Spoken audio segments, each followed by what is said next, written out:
Yeah, all right, guys, we're back. Such a long time. God only knows. Anyways, it's May 7th. We've just finished the second leg of the Champions League. So PSG just beat Arsenal 2-1. They advanced 3-1 aggregate. And yesterday we probably seen the best semi-final tie of probably like over the last 15, 20 years. I don't know. But it's one of the best ties that we've seen thanks to Inter Milan and Barcelona. Inter won 4-3, 7-6 on aggregate. And a few days before that, Liverpool won the league. So we have a Liverpool fan here, we have a Barca fan here. And yeah, let's first talk about Barcelona because I think this year, if I'm not wrong, Barca has already scored 160 plus goals. They've had a terrific season. They've already won two titles, the Supercopa, and they won the Copa del Reina. They're probably going to win the league, but there's still games left. But I think they should be able to go over. So three trophies is possible. Two, they'll do the domestic double. So Harsh, how is it? How do you feel about this season? Because the last time you were on the podcast, you were not that happy, but maybe I don't know. You probably, I mean, yes, Barca did lose yesterday, but I don't think you're that disappointed considering how the season's been.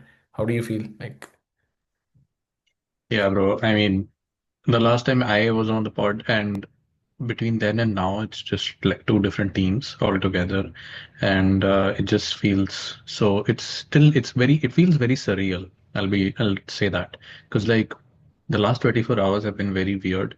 It's kind of hard to process. We are not like in the final, which is already like odd in itself, but considering that at the start of the season, nobody knew that we would be in such a position.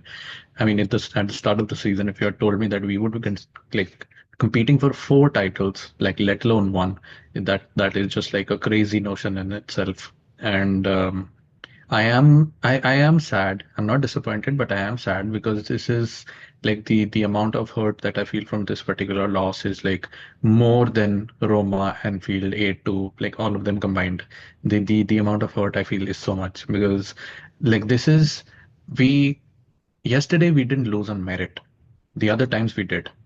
The lack of quality in the past few years was just like it was way too out there. And this time Flick has been able to like assemble a squad with people with players who are so uniquely positioned to play the positions they do play. And everybody needs to be there. And that is, I knew that. I don't mean to be a pessimistic guy, but before the second leg even happened, I knew that we were going to go out simply because of the fact that we didn't have our fullbacks and injuries and fatigue and like competing in all four trophies at the same time was just going to be the biggest mess that it could possibly have been, and it was. And I'm still again I'm so proud. I'm so proud of these guys, like what they've done yesterday and what they've done in the entire season. I mean, scoring 160 goals is crazy for in one season. It's crazy. We didn't even see these in like these numbers in MSN era, bro. It's just that is the level of like competence that these guys have had. And again, a few points from yesterday. I knew that this is exactly how the game was going to go down. This is exactly, I had already thought about it. I knew that this is how it was going to go down. A couple of decisions were not going to go in our favor and in Inter's favor because of some reason. It's just the way UEFA works these days. And I'm talking about both teams, not just ourselves. yes, yeah. And it's always controversial decisions are always going to be there. But I feel like the teams that win the Champions League are the ones that go through based on not the refereeing decisions for the most part. They have had the merit in all, like at least in the last 10 years. Every team that has won the Champions League has won it on merit, or they have actually won the match in terms of like outplaying the other opponent or being able to like score the goals, which is basically the point of the game.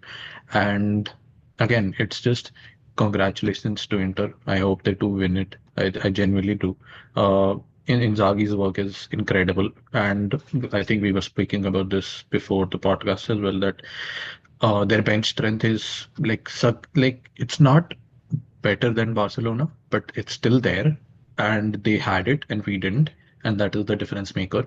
We didn't. If you think that Balde would not have been able to compete with Dumfries on the left wing or like the left flank, that you're just not watching either of those teams. And same goes for like Conte and the other guy, Bastoni. And like it just would have been a very head-to-head competition on both fronts. And yeah, I mean, I can't say anything about anything Flick has done wrong. Any decision that he made, it's just micro adjustments that he makes every time a game is stuck to the level that it was yesterday. Every time, like even last time when we won against Madrid in the Supercopa final, the game was stuck up until a point, and even the first Clásico of the season, the game was stuck at a point, and he just made a few like tactical tweaks here and there, like introducing Frankie or maybe bringing Furman out or like things of that nature. So it's just few things, and that is why I feel like whatever substitutions he made yesterday were like, I won't say they were like spot on because they didn't work out, but they still, I trust that he would have had a good sense of what to do in that situation. And yeah, it just sucks. For now, it just sucks not being in the final because everybody knows, everybody who's watching football as a neutral fan knows that PSG versus Barca would have been like a final for the ages because both the teams would have battled it out until extra time minimum. They would have, but then Inter is also a very, very good team to have in the final. And yeah, just let's see. I mean, still there is a another trophy to compete for on Sunday, and that is against Madrid. So let's see how the boys bounce back. Okay, so before I move on to Liverpool, which I badly wanted to because Liverpool played Chelsea, we need to talk about the game as well. There's a picture in your background. We need to talk about the guy in the picture because if probably 5 years or 10 years later you see the score card for this game, you'd see that this particular kid has no goals, no assists. But people who watch the game know how good he was. And probably if it wasn't for Summer's performance, I think this guy himself could have had a hat trick. And he was Yep. phenomenal across two legs. And Yep. he didn't deserve Yeah. to lose, but Hmm. football's a tough game. So what do you think about Yamal? Like, of course, there's a lot of stars in Barcelona, but Yamal is, what do you think about Hmm. it? Like, I mean, again, it's just not me. I guess everybody who is a fan of any club, any football club in the world, has run out of superlatives for this kid. yes. Whatever he has done, ever since he broke onto the scene is just phenomenal. Like what he was doing at 15, he can you imagine like for a club like Barcelona, for somebody to go on the right wing at 15, debut there, and just take that spot like there is no negotiation going on about it. Like he has that spot on lock. Like nobody's taking it from him unless he's like injured, God forbid. So he's going to be there for another 10 years. Can you imagine 10 years that kid is going to be there, and still like in 10 years time he'll just be 27. You cannot, like, it's just hard to fathom that Yeah. how good he is at that age. And again, across two legs, like 10 out of 10 lights out performances, both the legs. It's again, that is like, this is the difference between, like, a lot of people try to compare him to Messi or Neymar or try to say that, okay, they did this and that and whatnot. This is why it like grounds us into reality that football is a team sport. It has never been an individual sport. It was never Cristiano's game. It was never Messi's game. It was always Madrid or Barca's game. And that is the way it is going to be as long as this game exists. And a lot of the other players who play along with him, and not just him, by the way, with Petri as well, a lot of these Yeah. players they need to step up, like in a way that I don't think they have the ceiling to step up that way. A lot of other players, because they are maybe they can be world class, but they'll never be generational because these two kids are generational, but they need to step up immediately, like immensely and immediately. And again, I don't have a lot of things to say about Lewandowski because he was out, but Ferran, oh my goodness, like this guy needs to get himself checked into like any kind of a hospital because my goodness, what was he doing? What is his thought process? Like he is not only like crowding the space for a number nine, but he's also crowding the space for Danny Olmo. Like Danny Olmo cannot flourish in the concept of operating in close spaces because Ferran is dropping back and Ferran is trying to do some kind of a hold up play or like trying to Yeah. like get the ball in a through ball version to him, which is not happening whatsoever, especially not against Inter effing Milan, bro. It's not like he's playing Valladolid on like on a weekend. It's not that. It's Inter Milan in a Champions League semi-final. It's not like a child's play thing. So, I mean, again, on Lamine, there is nothing to say, and the only thing is that we don't need to like that guy, on YouTube, A9 skills. He said that the world needs to get ready for Mbappe. I'm like saying it right now. The world needs to get ready for Lamine Yamal because the world is not ready for Lamine Yamal. We know what he is capable of. We know what he has been doing since like juvenile and like when he was like 11, 12. I've seen his clips, I've seen his matches. I have been keeping an I have been looking at him since like 2020. So I know that what he's capable of. And it's just like sky's not even the sky. The universe is the limit for this kid, and he'll Yeah. do wonders. He'll absolutely do wonders. The only thing I'll say about Lamine is touchwood, because yeah, it's very great that he's doing so good at 17, but there are certain, I would say dangers associated with that. We all know about players getting burnt out, getting fatigued out, Mm, and having a dependence on the player of that age. Obviously, it's not ideal, but I think, as we have talked about this before. This is a different iteration of Barca, and I think, obviously, Barca, but Hansi Flick is a coach, I think, who knows how to manage his players. I mean, yeah, I've heard a few whispers of complaints about his rotations from the Barca fans on Twitter, but I don't think it's that bad, uh, compared to, like, say, Xavi or something. But yeah, as I said, everyone knows his class. Everyone knows how great Yamal is, how better he can be. And as Harshad, that's a scary prospect. He's already so good, and so the heights he can achieve is obviously very great. So that's why I only said touchwood, in the sense that I know Ansu Fati was not this level, but he was also insanely talented. I mean, yeah, there are other reasons why he fell apart, but let's just hope that, as we were saying, Yamal plays for at least 20, 25 more. 25 is also very possible, considering there are people playing in Saudi Arabia at 42.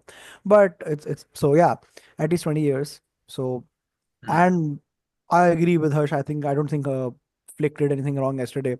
Again, going through Twitter, you would see a lot of people, non-Barca fans, interestingly, saying, Flick should, not be doing that high of a high line at like 3-3, 6-6, whatever the score line, when they were equal, basically. And what I think people don't realize here is that it's yeah, flexibility is one thing, but system is also, that is how Flick plays, and that is what is getting him success also.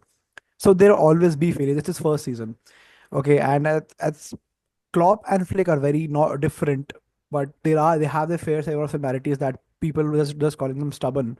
But people have to realize in the first season of a coach, it's not stubbornness. It's discovering what works and what does not work. And it's not as if he's sticking the play somewhere else. He's been very good in the league. They've won their cups, and for a team to reach a UCL semi-final with that coach's first season, and half of the team being kids, it's an insane achievement already. So I don't think Flick could have done anything different. It was just not Barca's night. As I said, it yeah. was not about quality. It was just the luck not being there on the side, and luck does play a very big part in football. We all know that. So Mm. one more goal, one of the chances converted, one place where Sommer did that godly save. It could have been going to penalties, and then, or whatever. So it is not a case of Barca playing bad or something. And when Barca lose, especially in UCL Nice, I normally bring up a comparison. I'm not going to do that anymore because of who scored the corner. So we're not going to go there. Anyway, over to Kaushik. Yeah. Yeah, before Kaushik takes over, just a quick note on like Ansu and like Ansu's like history. I'll play devil's advocate on that because I think there is like even though the cases are similar, their like upbringing and like their rise to the first team is similar. There is a significant amount of difference between Lamine and Ansu. And in case of Lamine, I wanted to do this research because I wanted to rid myself of the doubt that he could become another Ansu. So what I did is I wanted to go back and do the research on like his upbringing and his playing like his like growth in the academy and like ever since he joined the academy and how much he has been playing. And a lot of the times he's spoken about this in interviews as well.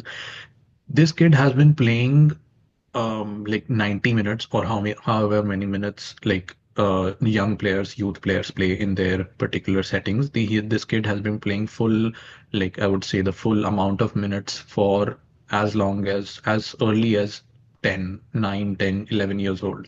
So the idea that somebody of that age has been playing that long for, even if it's in a very like a junior setting or in a very early stage setting, just I believe it just conditions the player in a way that they know how to survive those minutes.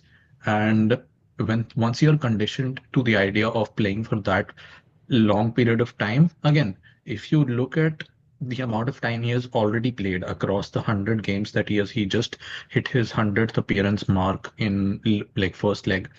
Yeah. There has only in the span of I think it's what 2 years or maybe 3 years since he has like had his debut. Ansu has sorry, Lamine has only been injured or like out with injuries once. That's it, and that happened in the November of last year. So he's gone this period of time, this entire period of time playing all these minutes without any injuries. So that just like it's just a stat line for you to see that okay, he is somebody who is accustomed to playing those minutes and he knows how to like manage himself. And again, the physical intensity of La Liga is like it's out there for everybody to see. It's the reason why Ansu got injured. So a person like a kid like Lamine knows, I believe, that how to play in that kind of a setting and how to manage himself. He already has a case in Ansu in front of him that okay, if I go way too rough into challenges and like duels, maybe I might come out of it every once in a while. But he needs to like he must be knowing that he's a 17-year-old, but the other center back or the full back or the person in front of him is a seasoned performer. They are like people who are way into their mid or late 20s, early 30s. So these rough challenges he might not win. It's kind of like the same case with Neymar, but in a way that you can't you can't 2 foot me if I'm not in your way. If you just get dribbled past, you won't be able to 2 foot me. So I mean, it's just a way of looking at things. And Lamine is just doing that. I mean, that goal he scored in the first leg is just a very clear example of it. Like he's just like I forgot the name of that guy, DeMarco. He's just putting DeMarco on skates, and DeMarco is skidding off the touch like that touch line, and he's putting like Mkhitaryan on skates. Like all these people are like people who have actually played the game for 10 plus years. They have been playing, and this kid is like the amount like his age is the number of years these people have played in their career. So I mean, it just goes to show that he knows what he's doing, and being able to like dribble past all these kids, like all these people, is just it just goes to show that I'm very hopeful that he will keep on performing like this for a consistent period of time. And again, I think the only drawback or maybe the only thing that is remaining from his game is his ability to like make that decision of shooting, when to shoot and what shots to take. Sometimes he shoots too early, sometimes he shoots too late, sometimes he gives away an extra pass that he's not supposed to. So I mean, that just like there's another thing that he needs to get better at, and he will get better at. And after that, it's just we will all be there to witness it. Okay. How do I say this? Champions of England, and or like how do you wish to be called? The most successful club in all of England. Anyways, Arne Yeah, Slot. well, good Shashank is not here because then we would have a 20-minute debate about why about that. But yeah. Yeah, but anyways, let's first talk about champions of England. So there's two things I want you to say, which is first is of course you can talk about your season, what Arne Slot has done, and how you as a fan like throughout the season you've probably been cautious. But if I am being honest, after like Chelsea slipped up, after Arsenal slipped up, and of course City slipped earlier than us, I knew like Liverpool was gonna win. And yeah, not luckily nothing happened that drastically that you had to drop points. So that's one. And second is the boyhood player who's leaving your club, who a lot of people are talking about. I know what your opinion is because you've been Yeah, talking so, to the group. So yeah, you can first talk about the good things and then we get to the bad. starting with the title, yeah, I think the last time we did a podcast was probably December. I don't remember when, but at that time, I think Chelsea had just begun their drop off. Yeah, so Yeah, Chelsea were just getting into their so-called bad run of form, which we thought at that time thought was just a bad run of form. It turned out to be a pattern. yeah, But so yeah, I mean, obviously, competitor point of view, we have had it easy since the last some time, but I think the lot of apprehension from Liverpool fans also came because of how scarred we are from City, right?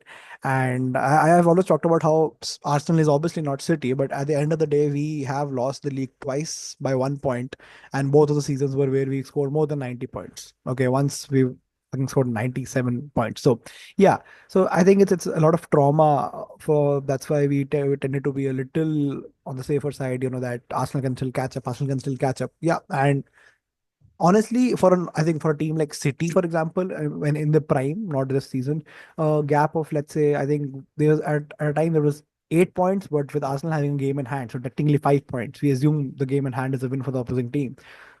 For a team like City in their prime, it's an easy thing to come, catch up to. They have done that multiple times already, but Arsenal, despite all their big talks over the last I don't know 3 years, they're eternally second right now for the last 3 years. So somewhere, while we were worried about us dropping points, it turned out that Arsenal themselves started dropping points, and we did not have to worry about that. And I think if you personally ask me where I became sure that yeah, we're gonna win the league, it was the February match versus Manchester City. Okay, just the day before, Arsenal had dropped points to I think Villa, and we're like, good. This game we could be good for us if we can get points against City, and I think we won that next game. And I'm like, Arsenal is dropping points. City's not coming back. We are doing very well. Shobosla scored a goal after a lot of time. It's going to be fine. And obviously, there was a period in March, late March, where we slipped up in other competitions, obviously, right? Talking about the UCL, and just after that, the Carabao Cup final we lost. So I think that happened very close. Yeah, PSG and Newcastle. And Newcastle, probably the final against Newcastle Carabao was one of the worst performances of the whole season, which is not that bad of a thing because they have had a good season, but still. So yeah, I mean, even then I was fairly confident we're not bottling the league because we were at a very good position. So yeah, and talking about Arne Slot, obviously, I was supposed to just wear the another T-shirt which I bought, which just says Arne Slot na na na na on the back with Jurgen Klopp la la la, whatever. So obviously, man, yeah, people can talk about how he got a team of established players, etc., etc. And yes, the managerial succession from Klopp to Slot is, when a manager is leaving on their own terms, is way easier than someone getting sacked. Dressing room tensions are not there. Team is in a good place. Obviously, the acknowledging all that, two things have to be maintained. That first of all, Slot is not Klopp. He does not play the same system. Okay, which is a factor in us as winning because the thing with Klopp was he was great, but he was very high energy. And a team, if it has to sustain that level of success at high energy, we need a constant refresh of players, which Liverpool do not have. And that's what happened with Klopp's team. It got burnt out. The core of Klopp's successful teams, people like Fabinho, people like Gini Wijnaldum, people like Sadio Mane, people like Roberto Firmino, all of them are not more than 32, 31, which is not a very old age for footballers nowadays. But they're all burnt out. All of them are playing in Saudi. Literally, all of them are playing in Saudi right now. So there is a reason because Klopp's football was very physically taxing for any kind of players, and for a that cycle to repeat, we would need fresher players, which does not happen easily at Liverpool. So yeah, I think as much as I love the guy, it was probably the right time for him to depart and have us having a change in scenery in our management. And he, I think, recognized it himself, and he departed on his own terms. So as I said, Slot is a little more controlled. He believes in more possession than what Klopp did, and I think I've said this before when we were having that insane run of form in the first of the season when defeating Bayern, defeating Bayer Leverkusen, be a Madrid City in consecutive weeks. That he is somewhere between Pep and Klopp. Okay, he's not as a control freak as Pep, but he's not as high metal as Klopp. So and that worked. And second of all, yeah, we had established team, but we have our fair share of players who need to step up. Is the only way I'll put it. I have way more choicier words, which I will not say here. There are fair players who need to step up, right? And if you look at our attack, the last 5 matches or 6 matches, whatever. But before that, it was just Salah scoring the goals, and whoever around him scored a goal or two once a month, and we're like, this guy's back. Then they'll have a goal trot. Then some other guy will score. So apart from Salah, we did not have a goal scoring output, and this is not a Klopp team where Salah is the main focus. We That was not our plan. It's just that all of the rest of them were either injured or shit, so to say.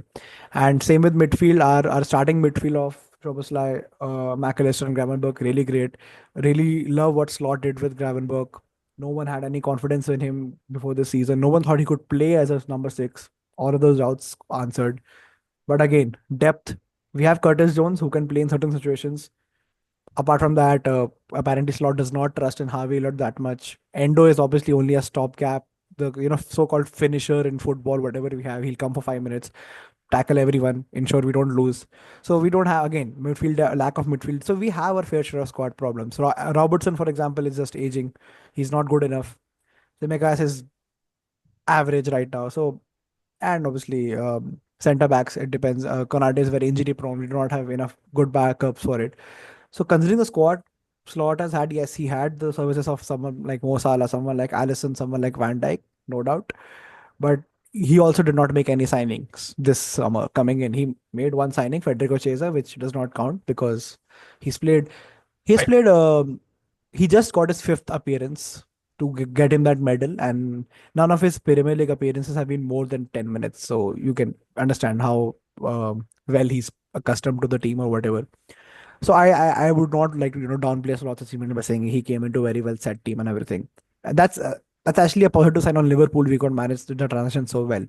So apart from that, yeah, overall I yeah, as weird as it sounds to say this, I am kind of disappointed we did not go ahead in other competitions.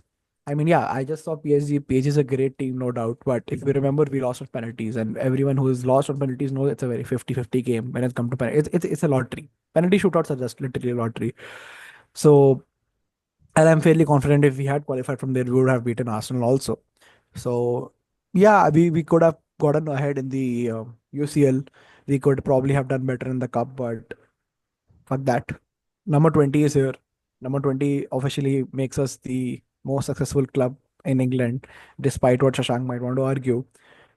I could pull up five kind of parameters, and all of them would be point to that. The only parameter Shashank could probably pull up here is Premier League is not the first division, which is a bullshit argument. So, because they themselves chant about 20 league titles in their games. So, either you do believe in that or either you don't. By every other metric, be it European trophies, be it FA Cup plus everything. Yeah. So it feels good.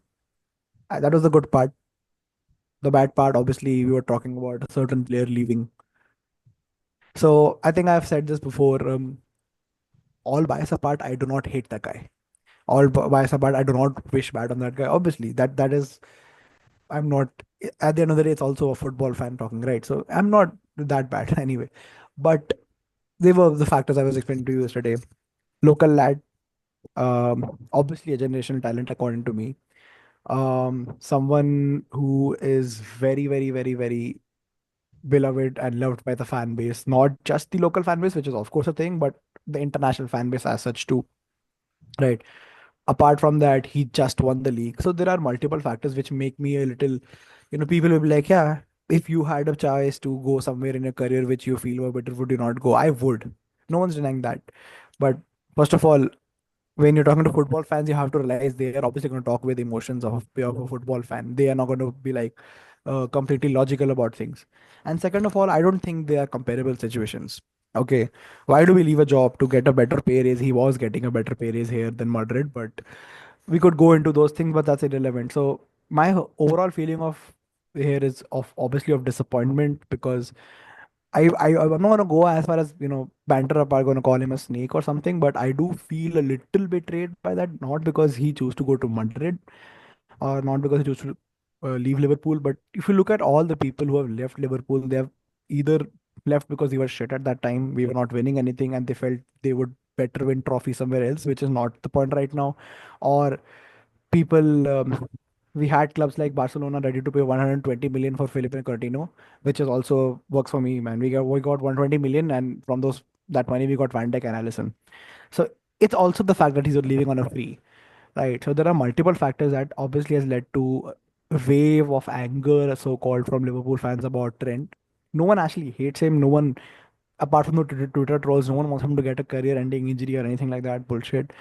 I think it's people hate him because they love him. If you get my point, they are just disappointed because it's a local lad at the end of the day leaving the club at a pinnacle, so to say, when we are actually good on a free to a team who is technically our greatest European rival in the past 10 years.